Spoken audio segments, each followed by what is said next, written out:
Welcome, dear listeners, to the Speak and Flow podcast, where we share unique experiences to help you unlock and unleash your leadership voice.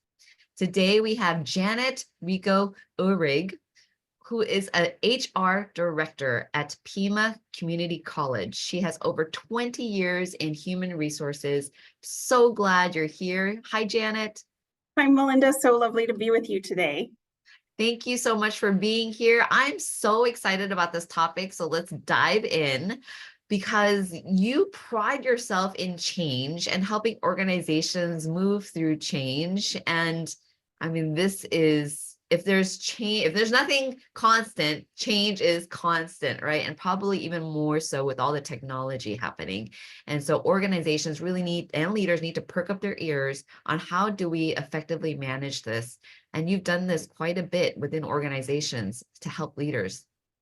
Yes, so I'm a certified senior professional in human resources, like you mentioned, with over 20 years of experience. And currently my role really encompasses some strategic leadership policy, talent management, employee relations, and making sure that our strategic goals are aligned with the college. And really just fostering a positive, productive workplace. Yeah, building that productive, positive culture within the organizations, the public sector. And so with all the change that's going on, what do you think is one of the most challenging things that leaders have around communication? Such a good question. Some of the major challenges I've seen across my career has really been ensuring clear communication between departments and across the organization. A lot of times organizations will, even within their own departments or divisions, have its own jargon and priorities, right? Sometimes can be competing. So some instances of misunderstanding or misaligned expectations can hinder dynamics. And so really making sure that you're developing communication strength, like standardizing communication channels, even within the organization. And of course, active listening is one of my favorite tools. Yeah, so they're having challenges with clear communication because there's so much going on and different priorities, and people, there's misunderstandings. Yeah. Yeah, so how do we develop those clear communication channels? And then what about the transparency, when things are happening, having authentic, transparent conversations? What do you think about that? Yeah. Absolutely. I think that it's especially important when it can be shared. I know you and I had previously talked about what's appropriate to share in HR, and it's interesting because a lot more than you think in terms of course, the opportunity to be transparent. So some of that starts at the very beginning with communicating your vision and mission of the organization, making sure that you're having, especially managers are having regular check-ins with their employees, making sure that you provide open forums where employees can voice their concerns, and creating that psychologically safe environment. So that really encourages two-way communication. Is how to start that.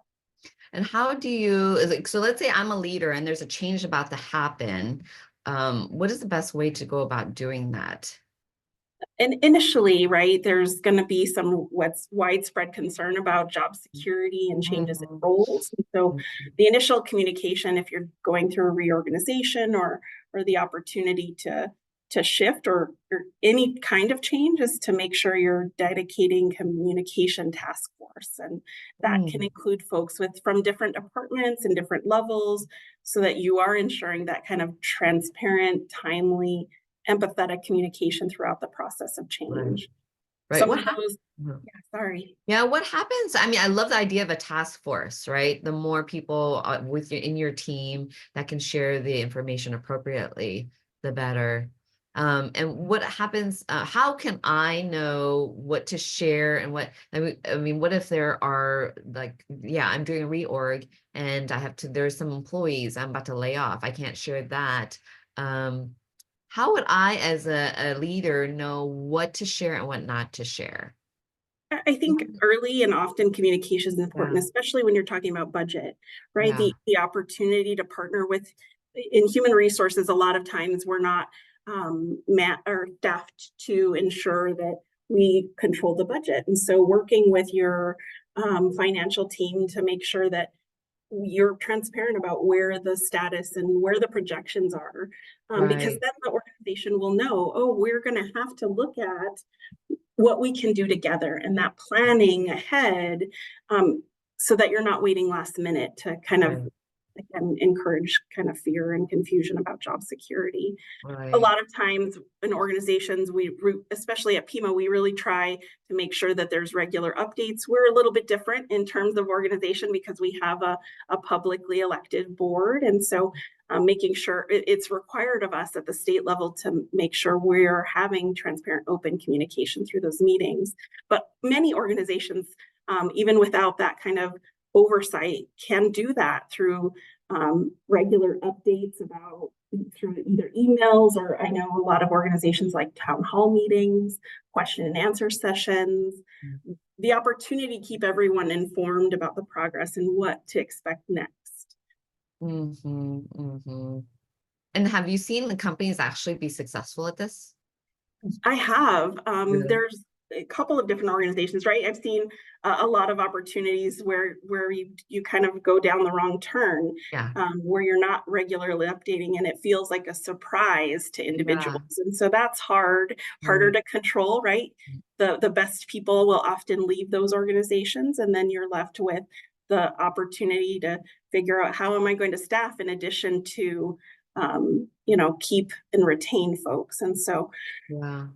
that can be challenging. And one of the ways, especially managers can have an impact, is to make sure that they are having those one-on-one discussions with their team members, addressing those individual concerns. And a lot of times it's providing, personalized support, and Mhm. um, as it relates to leading that team. Mhm, mhm. Again, you said being curious and willing to listen. And what if like you've done that? You've listened and they still don't want to do the change, their resistance to the change. Have you seen leaders be really successful to helping people overcome their resistance? I like to say that you're engaging your ostriches, right? Right. Change is going to happen whether they like it or not. And Right. the opportunity for folks to stick their head in the sand and Yeah. say, no, no, I don't want to do this. Right. You have to then be more intentional and provide some of those feedback loops, right? Especially when we're talking about communication, a lot of times engaging those ostriches to make sure that what are their concerns, how can, and engaging them to help problem solve that. A lot Yeah. of times working with the harshest critics in the organizations can Yeah. be helpful, right? Because that feedback is important. So how do we address feedback? How do we address those subsequent communications to ensure that you can alleviate, and then those folks can become your biggest change agents? And so I've seen success in really engaging, instead of leaving them off on the side of the road, if you will, really Right. engaging them and bringing them along to help you solve those problems. I Uh-huh. found has been really helpful for organizational change. Interesting. Interesting. Because I would have thought that it would be, hey, get the allies, get the people that are at the tipping point, the people that are really resistant. Spending so much time on them, it could be quite daunting. It If, can. I think the opportunity, right? The nice thing about folks who are ready and willing to change is they're yeah, gonna make it happen. And right. so sharing the information freely, explaining those decisions is easy. But when those decisions, a lot of times folks are the uncertainty of why those decisions are being made. And so helping explain the reasoning behind them, and maybe they're hearing it in a way that you hadn't thought about it. So, right, neurodiversity can be, maybe that's an issue for some of the communication. And so thinking about, well, if I explain it in a different way, what Mhm. are some of the context that helps reduce the speculation that maybe is really the stem or problem that folks are having with the Right, information. right, right. So digging real deep about what is the resistance that they're, because I think a lot of times when leaders communicate change, they have, oh, here are the key 5 things that you're concerned about, and that's everybody. And even if it's something similar, it's really listening to the person's story. Where's it coming from? Giving them that opportunity to express it and then seeing how, like you said, maybe there's ways that we can problem solve together. I I love think yeah, especially encouraging that two-way communication. Not yeah, only is the manager or the employee, active listening, right? They're able to, like you said, share their thoughts, share their concerns, but you're then showing them that you value their input and yeah, the opportunity then to another way to enact that is that typical open door policy, right? If they are going to feel comfortable expressing their concerns, that you'll be able to engage their issues and questions. And so the mhm, other piece of that is making sure you're having consistent communication, right? It's one thing, I think you mentioned a little bit earlier, to have that kind of deep dive, but that can be applicable across the organization, and regular updates, right, can help mitigate some of those change fears. yeah. So whenever an organization or team is going through any change, you got to triple your communication. I mean, you thought you're already communicating.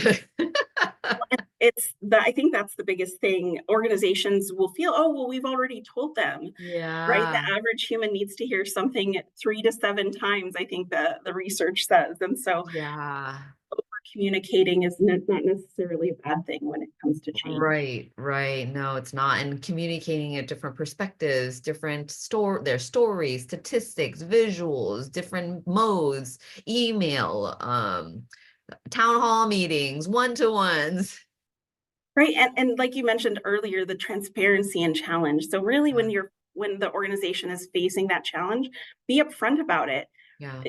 Make sure that and if you can explain what's happening, why it's happening, and then how you plan to address it. And if you're open to suggestions, getting those suggestions from the team and saying, well, let's get the suggestions. We'll talk about what does that really mean in implementation. And Mhm, then thinking about, well, here's what we can do. mhm, Often organizations will be stuck in terms of funding or the opportunity to create change, right? If there's a move that has to happen, a mhm. lot of times those are going to be the standardized kind of things that you have to do, but then how you address it and how you work through it together can help build some trust with the employees. Right, right. So, and I'm sorry that the last statement that you said, working through together, is that what you said? The audio went out in and out a little bit, but that's okay. I can hear most of it. Great. Oh, is that what you said? That you're It working is. together on Yeah. this? Yeah. And so my last question is this so juicy and we can go on for probably 5 episodes. You mentioned that you're involved with DEI efforts. How has that been? How do people I mean, we're still rolling out a lot of DEI and DEIB, I hear nowadays, diversity, inclusion, equity, and belonging, which is awesome. How has that change been like for organizations? Well, even across the country, I think that Right some there. states are having some challenges in those areas. Our organization and institution is one that is committed to that engagement and importance, right? The opportunity for not just our student population, but our employee population to show up and be seen and Mhm, feel like they belong. And so the opportunity to really, I think it's really leading by example and demonstrating transparency in the communication is what helps that belonging and the opportunity to have folks be able to show up and be seen for who they are and what they contribute to the organization is important. And so, in terms of belonging, diversity, equity, inclusion initiatives, mhm, I think in terms of organizational, right, so much of human resources has been gatekeeping, and mhm, sometimes that can be helpful in organizations, and sometimes it can be harmful in communities. And so thinking about ways to create systemic change around diversifying the workplace, providing training and resources, mhm, the opportunity to have transparent processes. Those mhm, are all ways that human resource professionals can help in those areas of diversity, equity, and inclusion. mhm. Wow, you have a lot. you have a big role and in such an important one, especially in our communities and our colleges today. I mean, I did say that you were HR director, but I hear how you do so much more in terms of talent management and employee retention. And so really kudos to you for doing all of that. It's a lot of effort, but I think it's paying off. I know it's paying off with all the students and the staff and the faculty and the families. So thank you so much for sharing that, Janet. I appreciate your time, Melinda. I love the work that you do and all of your webinars and podcasts and your Thank you. opportunity and training. So thank you for all that you do. It's really important work.